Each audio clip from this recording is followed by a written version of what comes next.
Pox గారు, Agrippa గారు వారికున్న తలాంతులు అంటే వ్యక్తిగతంగా కలిసి ఇద్దరు రాయలసీమ అంతా కూడా సువార్త ప్రకటించారు.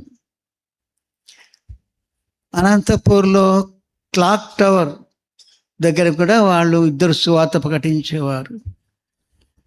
వారు ఎలా ప్రకటించేవారంటే సర్కాస్టిక్గా ఉంటుంది. సర్కాస్టిక్గా అంటే తమాషగా ఉంటుంది. ఎంత తమాషా అంటే వాళ్ళిద్దరూ ఒకరు కాలర్ పట్టుకొని ఇంకొక ఆయన జుట్టు పట్టుకొని కొట్టుకుంటారనమాట. కాసేపు కొట్టుకుంటే అప్పుడు ప్రజలంతా ఏమవుతారు? గుమి కొడతారు. అప్పుడు దేవుడు లోకముని ఎంతో ప్రేమించినని శివ చెప్తారు. చూసారా, మనం సిగ్గుపడతాం.